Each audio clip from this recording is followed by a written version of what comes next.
Vamos a ir con entrevistas, realmente una de las personalidades del mundo periodístico muy interesante que está aquí en la ciudad de Santa Fe para presentar un nuevo libro. Y en el marco también, día previo al Día del Periodista, vamos a hablar largo y tendido, me parece, con esta referente también a nivel nacional, pero antes lo vamos a auspiciar por Sanatorio Santa Fe, que siempre tiene toda la tecnología a disposición de tu salud.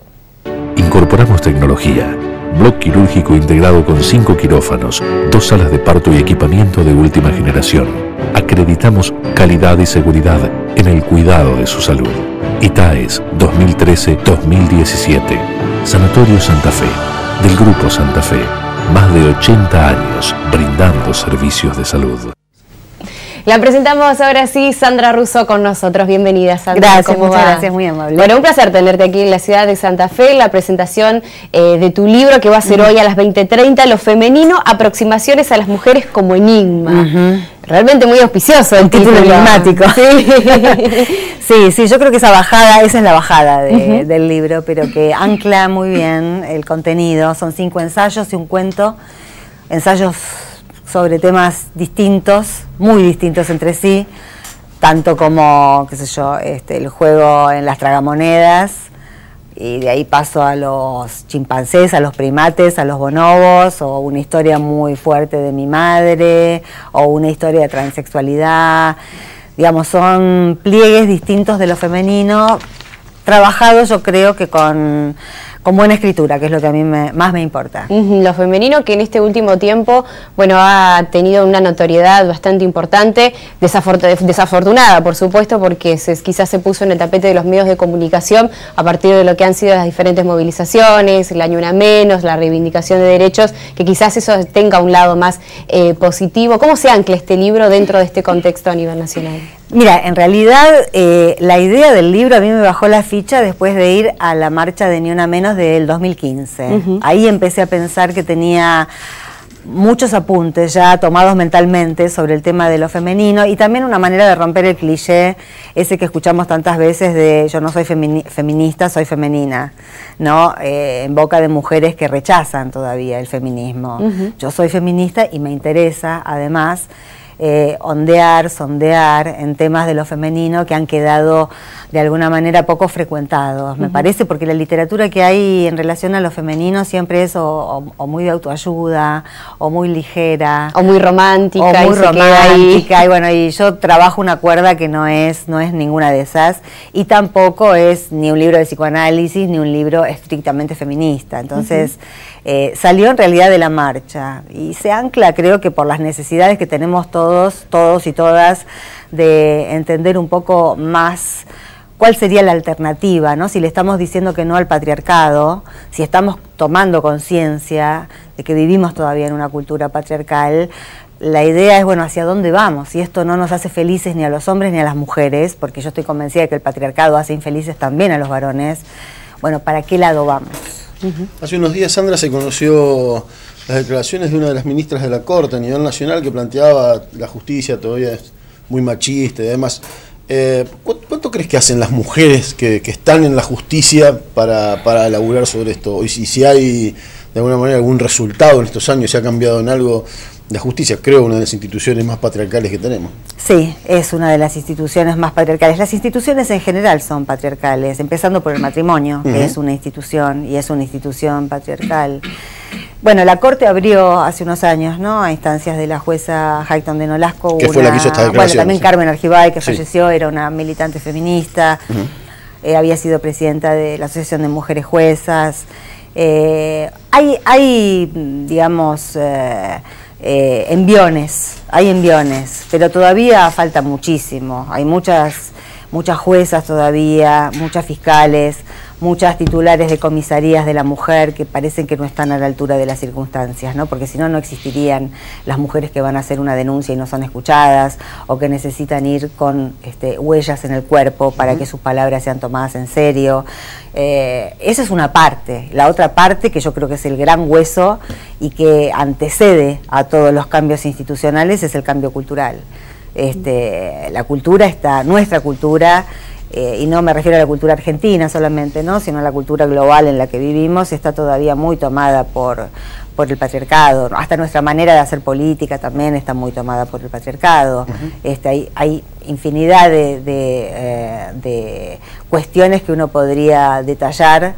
Fíjate, hasta yo el otro día estaba pensando, hasta en militantes políticos hay muchas cuestiones que se dirimen después del partido de fútbol, cuando las compañeras no están, por ejemplo. Es un detalle, pero te da la pauta de hasta dónde cala esta idea de que somos hombres y mujeres a la par.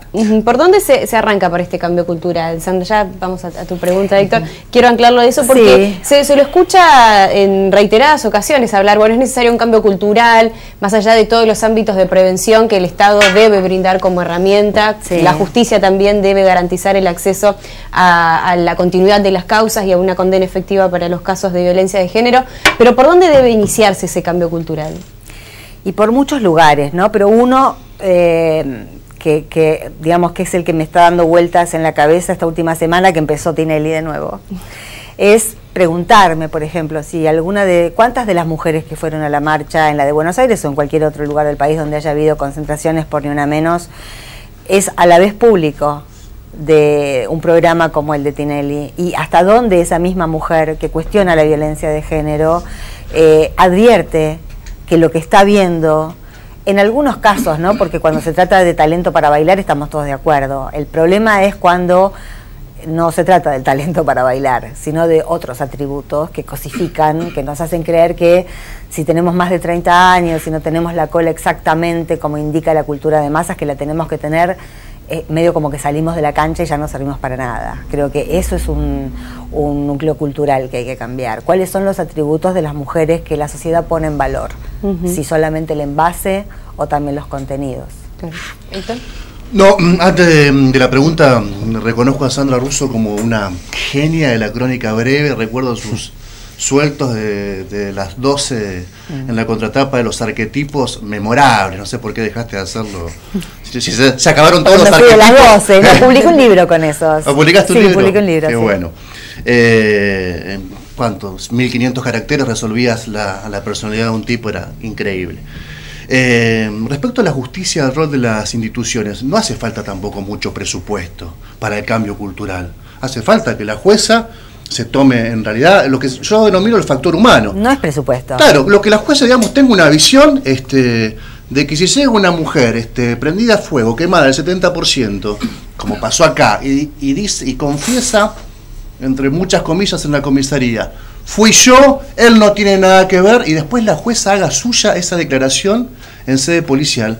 No estamos hablando de presupuesto en eso, estamos hablando de... Es cambio de mira, cambio de punto de vista, es un cambio de punto de vista. Hasta hace poco las únicas estadísticas que se tenían eran las de la Casa del Encuentro. El observatorio de la Casa del Encuentro se llama Adriana Zambrano, y yo en el libro desarrollo un poco el caso ese, y ahí la justicia, que creo que fue, no recuerdo qué provincia exactamente, una provincia del norte, pero falló.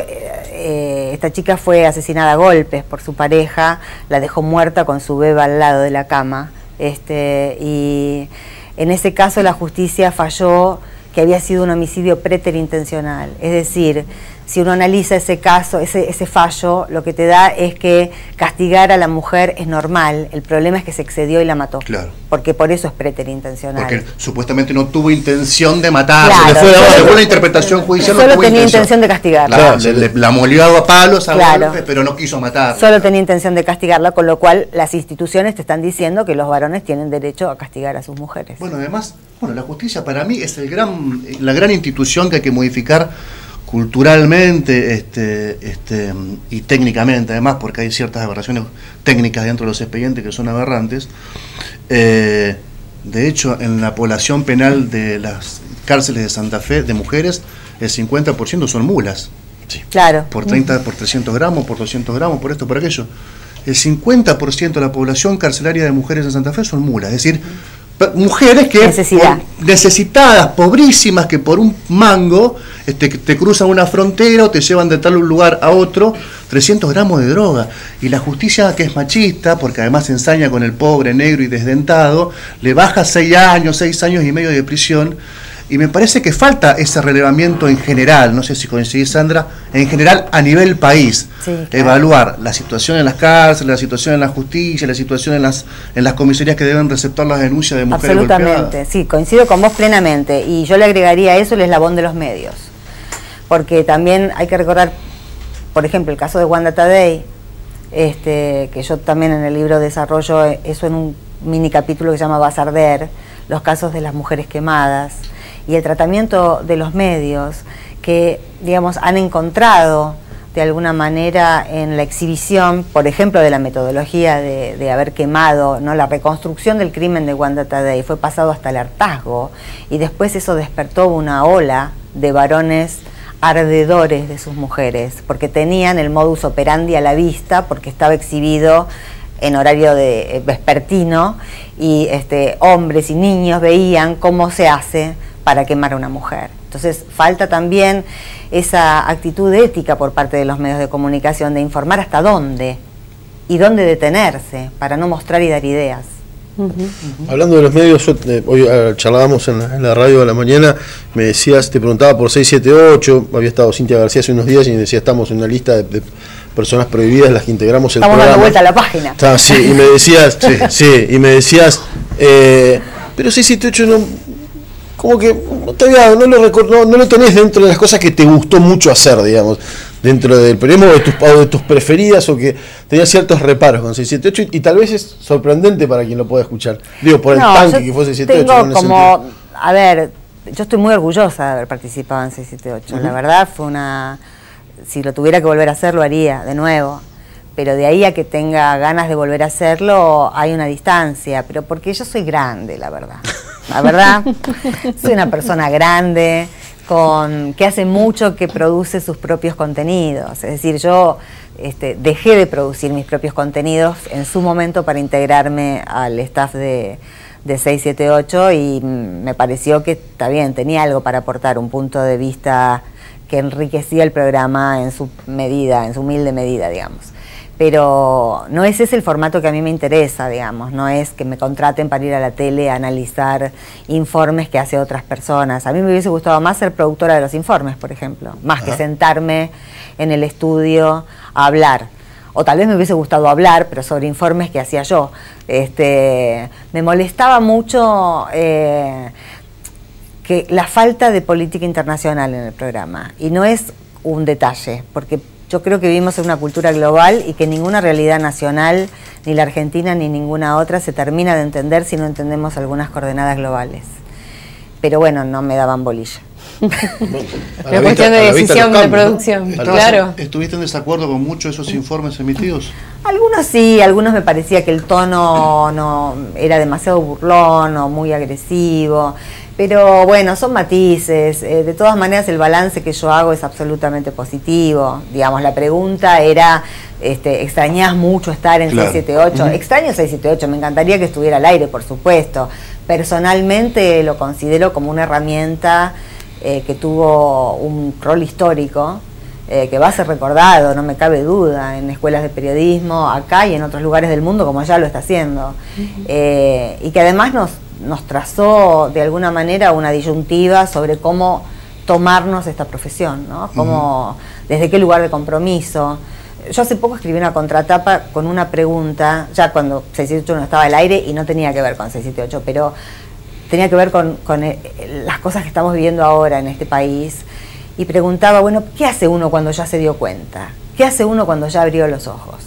No te podés volver a engañar, porque el tema es la gente que sigue sin ver algunas cosas que uno ve, pero cuando ya las viste, no hay demasiado retorno, ¿no? Y creo que en ese sentido 678 fue una herramienta para que mucha gente abriera los ojos y se diera cuenta de cuál era la disyuntiva que vivía este país. Evidentemente no fue la mayoría, pero yo estoy muy orgullosa de haber participado, lo cual no quiere decir que disfrutara, hacía ya 3 o 4 años que el formato a mí no me hacía sentir muy cómoda. ¿Estás de acuerdo con el concepto de periodista militante? Mira, yo creo que siempre fue falaz ese debate, porque Si yo te tengo que decir si soy una periodista militante, te diría que sí, desde los 18 años soy una periodista militante, pero si te tuviera que decir si soy una periodista profesional, te diría que desde luego que soy una periodista profesional. Entonces, la disyuntiva, el trazar aguas, entre que muchas veces se entendió en ese debate que un periodista militante era alguien que repetía algo que otro le decía que tenía que decir, o que defendía lo indefendible.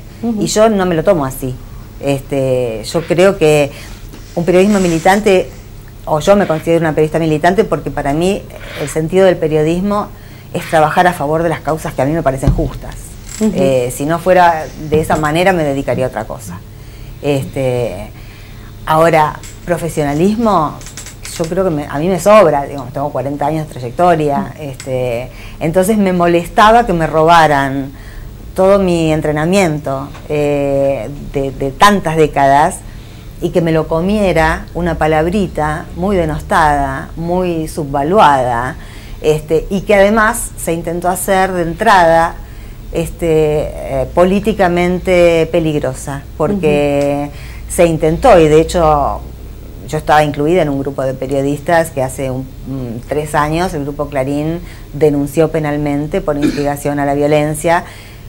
La denuncia fue desestimada porque era una ridiculez, pero de todas maneras pedían 10 años de prisión efectiva para nosotros, y el caminito ese abierto por la palabra militante conducía al agente paraestatal, es decir, vos sos militante de un gobierno, entonces decís lo que el gobierno te dice que digas, o sea que no estás siendo periodista, no estás pensando, no sos intelectualmente honesto, y lo que venís acá es hacer propaganda. Y la verdad, reproducción del relato, ¿no? Claro, la verdad que nunca se trató de eso, se trató siempre de decir frontalmente desde qué lugar hablaba uno, ¿no? Que nos hubiese encantado que tantos otros nos dijeran desde qué lugar hablaban. ¿Pensás que se puede lograr una perspectiva respecto a los 2 años de kirchnerismo, a 6 meses de que termine, digamos, la gestión de Néstor y Cristina, como para decir, bueno, esto del kirchnerismo la verdad que no lo valoré, esto que pasó en los 2 años no lo valoré con la contundencia que lo tendría que haber valorado, y me parece que acá vos no has renegado de decir pertenezco a este espacio en el que se hicieron un montón de cosas buenas, nos mandamos un macanón, acá hicimos las cosas re mal, acá informamos mal, acá comunicamos mal. La cuestión de corrupción, la verdad que se viene planteando en el 2008 y tendríamos que haberla ido planteando nosotros también de manera mediática, como para decir, nosotros bancamos un modelo que está de acuerdo con recuperar los fondos previsionales y con la asignación universal, y no tal vez con el choreo el robo de la obra pública, o el supuesto robo de la obra pública. ¿Pensás que en perspectiva que se pudo haber matizado un poco más, o valorado un poco más aquellas situaciones que fueron negativas en la conclusión del proyecto del kirchnerismo en 12 años?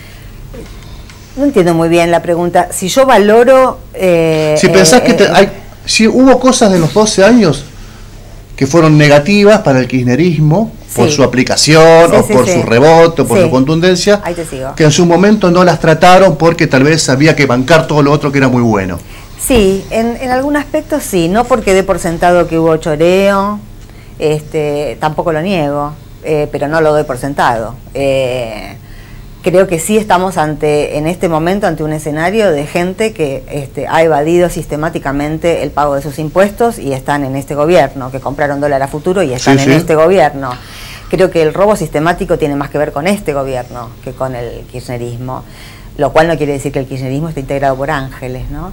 Y sí me parece que hubo cuestiones de comunicación que se manejaron mal, pero al mismo tiempo me planteo que fueron 12 años, que lo que nosotros llamamos kirchnerismo tal vez ahora esté decantando en algo que es una fuerza no muy grande, que hegemonizó otras fuerzas durante 12 años, pero que no se simbiotizó, no logró ganar a esas fuerzas, que son las que hoy, hasta desde el campo nacional y popular, se puede observar que en algún sentido rechazan, ¿no?, el kirchnerismo, la rechazan a Cristina.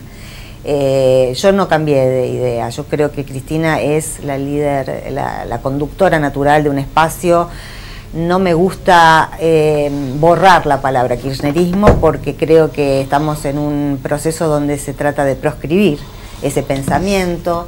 Me parece que lo maldito hoy, así como en otras décadas fue el peronismo, hoy lo maldito es el kirchnerismo, porque el peronismo todavía puede dar dirigentes amigables con el neoliberalismo, claro, como lo hizo en la década del 90. Claro, claro. Y donde se ubica el antagonismo a lo que hoy es el macrismo es en el kirchnerismo. Por supuesto que no soy sectaria, que soy empática con otras fuerzas nacionales y populares, que me parece que estamos en un momento para juntar en un frente lo más amplio posible a todos los que quieran volver a tener patria, porque lo que estamos presenciando en estos días es una demolición de lo que nosotros consideramos que es nuestra patria. Te agrego lo de Aranguren, digamos, comprando gas líquido a Chile, que es más caro que comprárselo a Bolivia. Y 8 de las 7 licitaciones las gana ayer, es muy hay de mínimo un incumplimiento, sí. Bueno, hay una incompatibilidad. Con uno de los 10 escándalos que suceden ahora en una semana y son acallados por los medios concentrados, el gobierno de Cristina hubiese caído. Entonces, nosotros empezamos 678 en realidad en el 2009 para defender a un gobierno que estaba siendo atosigado y combatido por los medios de comunicación, y siempre supimos que no era por la libertad de expresión ese tema, que era por intereses económicos puntuales que no se querían perder, digamos. La libertad de expresión, yo estoy prohibida en este momento. O sea, ¿de qué libertad de expresión me están hablando? ¿Vos estás prohibida? Hablemos en serio. Ninguno de los que trabajamos en 678 tenemos trabajo. Eso no es casualidad.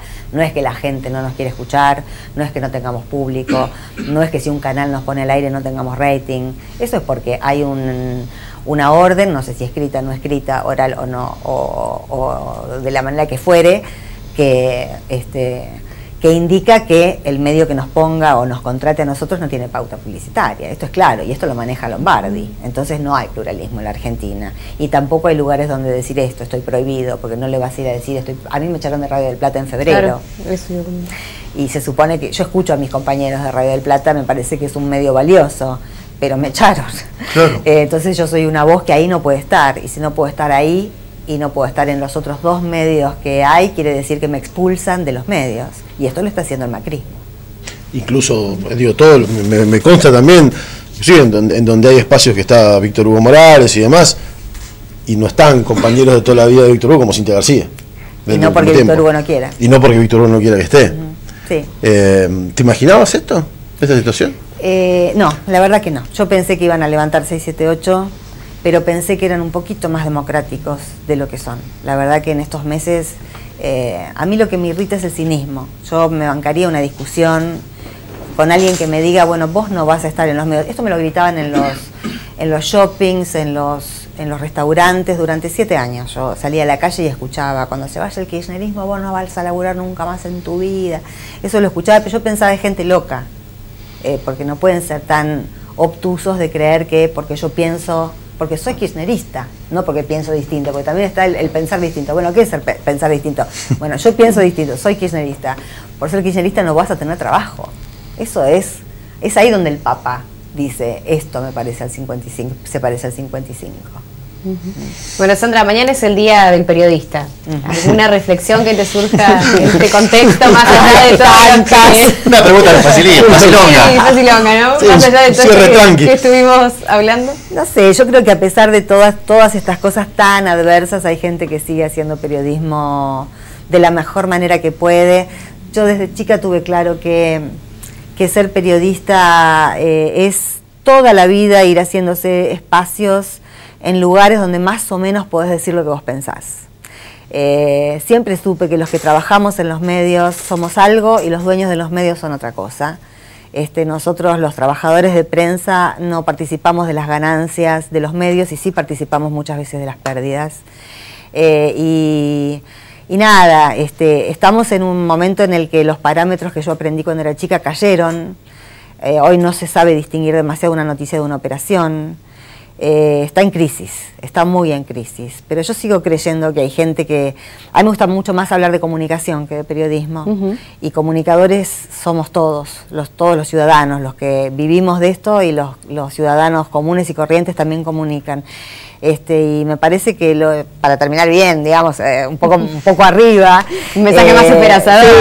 Sí, yo creo que siempre a este laburo se acerca gente que, más allá de las condiciones puntuales, lo hace de buena fe y que trata de transmitirle a su audiencia, a su público, trata de transmitir lo que sabe de la verdad.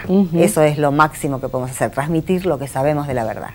Sandra, muchísimas gracias. Vamos a recordar hoy 20-30 horas la presentación de Lo Femenino, aproximaciones a las mujeres como enigma en Solar de Mayo. Sí. Solar de Mayo, la invitación está hecha para que todos puedan acercarse y también charlar contigo, Sandra. Gracias. Así que,